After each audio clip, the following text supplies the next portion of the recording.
Hello friends, आज के session में निमोनिया व्याधि देखेंगे। निमोनिया में दिया है it is a inflammatory condition of the lung affecting primarily alveoli of one और बोथ लंग्स। इन्फ्लेमेटरी कंडीशन है लंग्स की जो प्राइमरीली किसको अफेक्ट करेगा, अल्वेओली ऑफ वन और both lungs. Usually caused by infection with viruses, bacteria and less commonly by the other micro organism. Infection किसकी वजह से होता है तो वायरसेस, बैक्टीरिया एंड जो अदर माइक्रो ऑर्गेनिजम्स है उसकी वजह से। Certain medications and conditions such as autoimmune disease, autoimmune disease की वजह से भी हो सकता है या फिर कुछ मेडिकेशंस की वजह से भी हो सकता है। Risk factor include lung diseases such as cystic fibrosis. इसमें कौन से रिस्क फैक्टर बताए हैं, cystic fibrosis, COPD, asthma, diabetes, heart failure, history of smoking, poor ability to cough such as following a stroke, weakness of immune system. Major याद रखना है कि inflammatory condition है जो कि लंग्स के जो अल्वेओली पार्ट रहेगा बोथ लंग्स में वहां पे प्राइमरीली अफेक्ट करेगा। इसमें ड्यू टू वायरस हो सकता है, बैक्टीरिया या फिर अदर माइक्रो ऑर्गेनिज्म की वजह से हो सकता है। रिस्क फैक्टर में अगर किसी को सिस्टिक फाइब्रोसिस है, COPD, asthma, diabetes, heart failure, history of smoking, poor ability to cough, तो उनमें हो सकता है। ये pneumonia can range in seriousness from mild to life threatening, मतलब एकदम माइल्ड से भी लाइफ थ्रेटन तक भी मतलब हो सकता है ये। Approximately 450 million people globally and result in 4 million death per year, मतलब बहुत ज़्यादा डेंजरस है ये डिसीज। 450 मिलियन जो पीपल है वो अफेक्ट हुए हैं और 4 मिलियन की डेथ भी हो चुकी है। It was regarded by William ऑस्लर in 19th century as the captain of the main of death. With the introduction of antibiotics and vaccine in 20th century, patient survival is improved. मतलब जैसे ही antibiotic vaccine मतलब 20th century में आई तो उस वजह से survival और अच्छा हो गया, इम्प्रूव हो गया। Nevertheless in developing countries among the very old, the very young and the chronically ill pneumonia remain leading cause of death. मतलब कोई भी एज हो उसमें लीडिंग कॉज ऑफ डेथ बताया है, वेरी यंग में भी, वेरी ओल्ड में, अगर कोई क्रोनिकली इल है बहुत दिन से तो उनमें भी हो सकता है। It shortens suffering among those already close to death, मतलब ये और जो क्लोज टू डेथ है ना उसकी जो सफरिंग है वो कम कराता है। And this been called as a old man's friend. Types देखेंगे इसके निमोनिया के। सबसे पहले है community acquired pneumonia, second type बताया है hospital acquired pneumonia, health care acquired pneumonia, aspiration pneumonia. कितने टाइप्स बताए हैं, 4 टाइप्स बताए हैं। Community acquired pneumonia, hospital acquired pneumonia, health care acquired pneumonia, aspiration pneumonia. उसके बाद है कम्युनिटी एक्वायर्ड, जो पहला टाइप बताया है CAP, community acquired pneumonia. The incidence varies with age being much higher in the very young and very old. जो ज़्यादा है वो very young में और very old में बताया है। In whom the mortality rate are also much higher worldwide. जो community acquired जो निमोनिया है continue to kill more children than any other illness. मतलब जितना comparative है चिल्ड्रन में तो सबसे ज़्यादा चिल्ड्रन इस वजह से मर रहे हैं। तो इसमें क्या बताया है, एक तो ज़्यादा यंग और फिर ज़्यादा ओल्ड है उनमें हो रहा है। मॉर्टेलिटी रेट जो है बच्चों में ज़्यादा बढ़ रही है इसकी वजह से देन एनी अदर। इसके कॉजेज बताया है कि क्यों होता है ये। Bacteria, most common bacterial pneumonia in the US streptococcal pneumoniae, जो बैक्टीरिया है स्ट्रेप्टोकोकस निमोनी।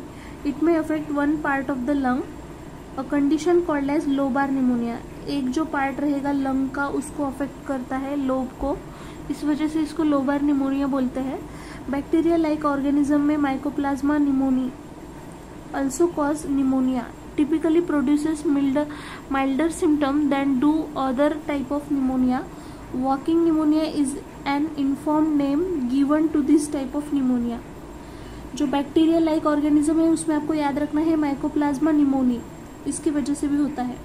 फंगी में याद रखना है this type of pneumonia is most common in people with chronic health problem और वीकन्ड इम्यून सिस्टम, जो जिसमें ऑलरेडी क्रोनिक हेल्थ प्रॉब्लम है या फिर वीकन्ड, उनकी बहुत इम्यून सिस्टम वीक है। People who have inhaled large doses of organism, जिन्होंने इनहेल किया है, क्या इनहेल किया है, large doses of organism. The fungi that cause it can be found in the soil और bird dropping and vary depending upon geographical location. मतलब ये जो फंगाई है तो वो सॉइल में भी मिल सकती है अपन को, या फिर बर्ड के जो ड्रॉपिंग्स रहेंगे उसमें भी मिल सकती है, depending on the geographical location. Fungi में क्या याद रखना है, जिनमें जो पेशेंट क्रोनिक इल प्रॉब्लम है या फिर वीकन्ड इम्यून सिस्टम है या फिर जिन्होंने बहुत इनहेल किया है लार्ज डोज ऑफ ऑर्गेनिज्म, उसमें हो सकता है। वायरस में some of the viruses that cause cold and flu, जो कोल्ड या फिर फ्लू मतलब होते हैं जिन वायरस की वजह से, दैट कॉज निमोनिया, वो निमोनिया कॉज करेंगे। Virus most common cause of pneumonia in children younger than 5 years। Virus में भी देखा जाए तो निमोनिया में बोला है वो मतलब कौन से एज में होगा, जो 5 years से भी छोटे एज में हो, younger than 5 years। Viral pneumonia is usually mild, ये माइल्ड रहेगा बट सम केसेस में वेरी सीरियस रहता है। तो फ्रेंड्स CAP कैप जो देखा अपन ने, कम्युनिटी एक्वायर्ड निमोनिया, तो इसमें याद रखना है बैक्टीरिया की वजह से हो सकता है। नाम स्ट्रेप्टोकोकस निमोनी और उसको लोअर निमोनिया बोलते हैं। सेकंड बैक्टीरिया लाइक ऑर्गेनिज्म में माइकोप्लाज्मा निमोनी याद रखना है। फंगी में अपन ने याद रखा कि जिनका क्रोनिक हेल्थ प्रॉब्लम है या फिर वीकन्ड इम्यूनिटी है, inhaled large amount of organism उनमें होता है। वायरस में देखा कि जो वायरस कोल्ड या फिर फ्लू बनाते हैं उनकी वजह से होता है। जिनका एज 5 years से कम हो उनमें पाया जाता है और ये माइल्ड होता है बट सम केसेस में सीरियस भी बताया है। अभी रिस्क फैक्टर देखेंगे। रिस्क फैक्टर में pneumonia can affect anyone but 2 age group at higher risk, किसी को भी हो सकता है बट 2 age group सबसे ज्यादा होते हैं। उसमें एक तो बताया है children who are 2 years older और यंगर, जिनका एज 2 year हो उनमें होता है, और पीपल हु हैव एज 65 और ओल्डर। मतलब 2 कंडीशन में रिस्क फैक्टर ज्यादा बताए हैं, जिनका एज 2 year ओल्ड है या फिर 2 year से कम वाले बच्चे हैं उनमें होता है, या फिर जिनका एज 65 या फिर उससे ज्यादा हो तो उनमें होता है। अदर रिस्क फैक्टर में बताया है being hospitalised, patient are at greater risk of pneumonia if they are in hospital intensive care unit. अगर कोई पेशेंट है जो कि हॉस्पिटलाइज्ड है ऑलरेडी तो उसमें ज्यादा हो सकता है निमोनिया।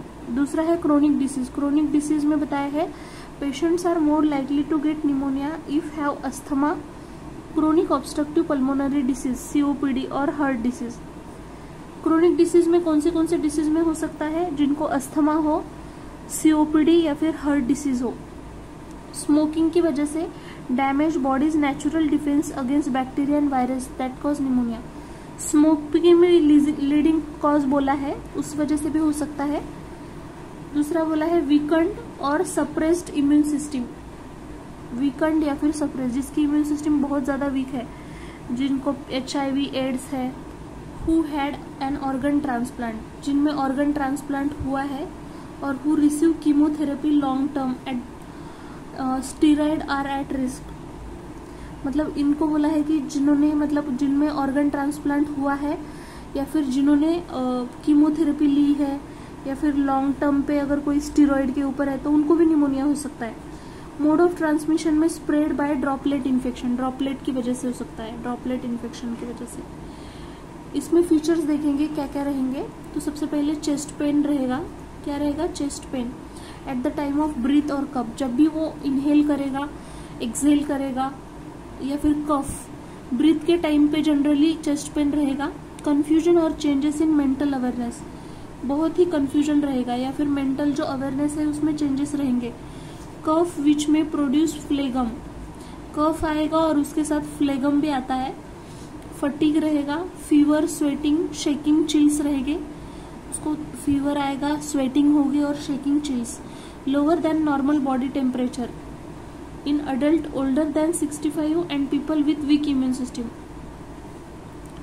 मतलब जो जिनका lower than normal body temperature से कम होगा, और जनरली किस में होता है, जिनका एज 65 से अबव हो या फिर जिनकी वीक इम्यून सिस्टम हो।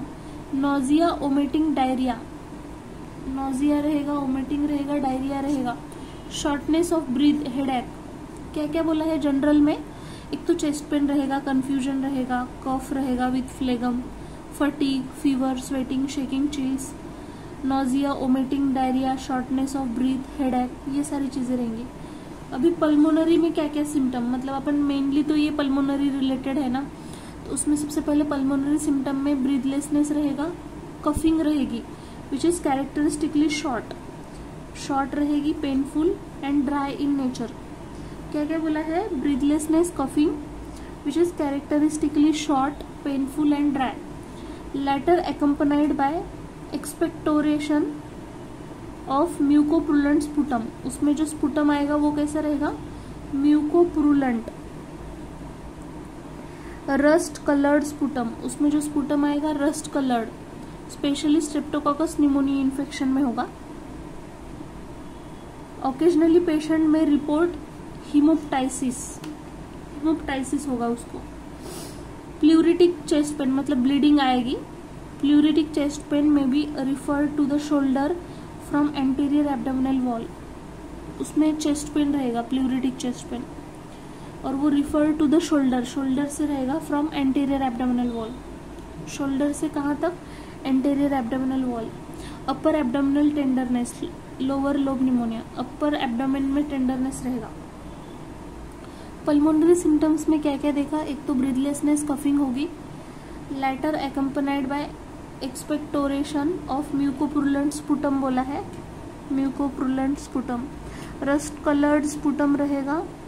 ऑकेजनली रिपोर्ट हिमोप्टाइसिस भी रहेगा, प्लूरिटिक चेस्ट पेन रहेगा, अपर एब्डोमिनल में टेंडरनेस रहेगी।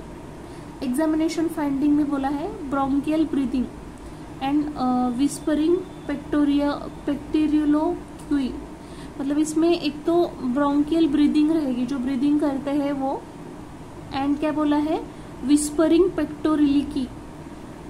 Crackles are often detected, sounds रहते हैं वो अपन को डिटेक्ट होते हैं उसमें। तो फाइंडिंग्स में दो चीजें याद रखनी है, ब्रोंकियल ब्रीदिंग, विस्परिंग पेक्टोरिलोकी, और क्रैकल्स बताएंगे। उसके बाद कॉम्प्लिकेशंस क्या क्या हो सकते हैं आगे चल के, even with treatment. Some people with pneumonia may experience complication, जैसे bacteria in the blood stream, bacteraemia may potentially cause organ failure. Blood में ना बैक्टीरिया रहेंगे तो उसकी वजह से ऑर्गन फेल्यूर हो सकता है। Difficulty in breathing, chronic underlying lung disease, breathing में उसको तकलीफ होगी, और क्या बोला है, लंग डिसीज हो सकते हैं, क्रोनिक अंडरलाइंग लंग डिसीजेस। उसके बाद क्या बोला है यहाँ पे, fluid accumulation around the lung, lung के अराउंड फ्लूइड एक्यूमुलेशन होगा। Formation of lung abscess formation बोला है। क्या क्या देखा कॉम्प्लिकेशन में, सबसे पहले तो बैक्टीरिया ब्लड में रहेंगे, ऑर्गन फेल्योर हो सकता है उसकी वजह से।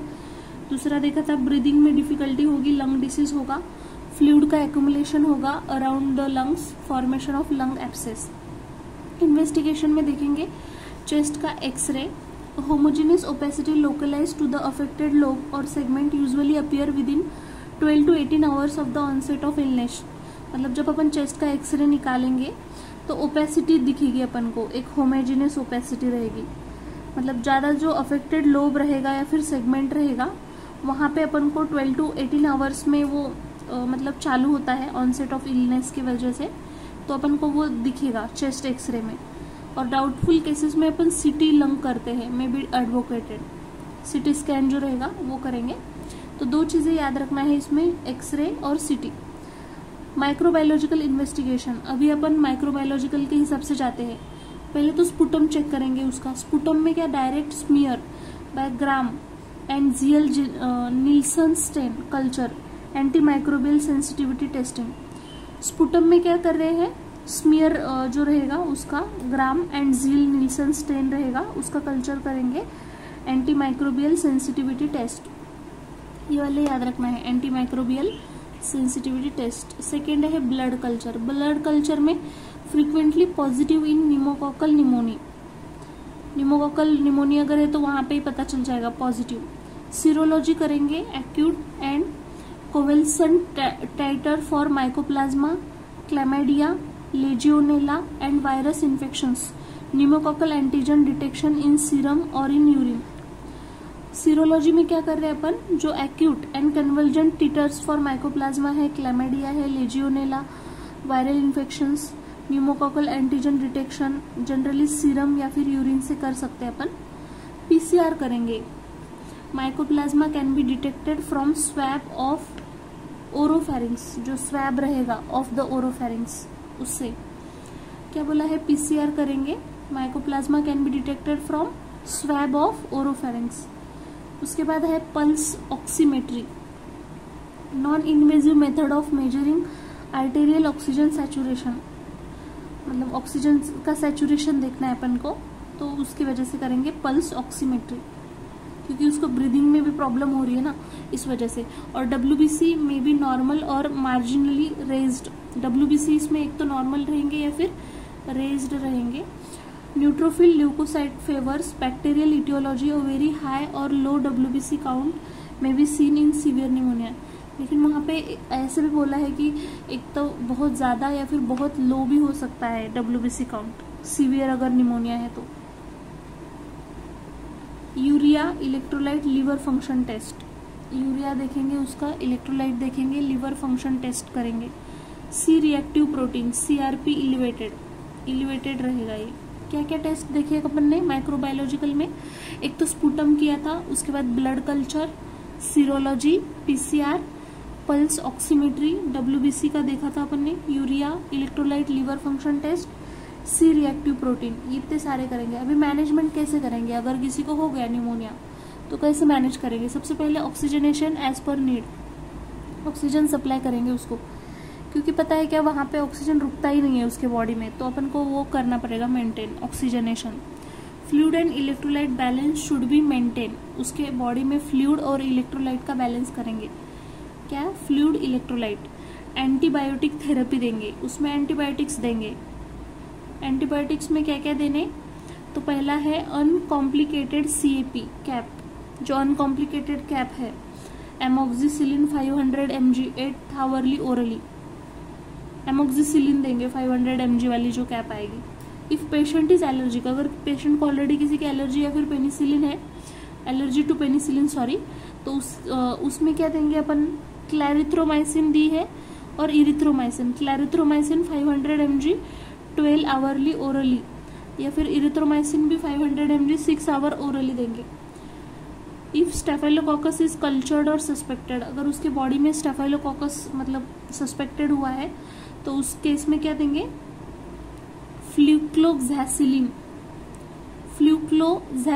1 to 2 gram 6 hourly IV plus clarithromycin 500 mg 12 hourly.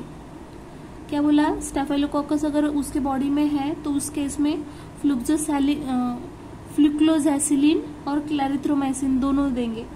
If mycoplasma और लेजियोनेला सस्पेक्टेड, अगर माइकोप्लाज्मा या फिर लेजियोनेला है उस केस में क्लैरिथ्रोमाइसिन देंगे 500 mg 12 आवरली ओरली देंगे। इरिथ्रोमाइसिन 500 mg 6 आवरली प्लस रिफेम्सिन भी दे सकते हैं 600 mg 12 आवरली। सीवियर कैप में क्या बताया है, clarithromycin 500 mg 12 hourly, erythromycin 500 mg 6 hourly, को एमोक्सिक्लाव 1.2 ग्राम 8 आवरली। सेफ्ट्रीजोन देंगे 1 to 2 mg देंगे इसका डेली। सेफ्यूराज़ाइम जो है वो 1.5 ग्राम्स 8 आवरली देंगे। एमोक्सिसिलिन 1 ग्राम 6 आवरली प्लस फ्लूक्लोक्सैक्सिलिन देंगे 2 ग्राम 6 आवरली।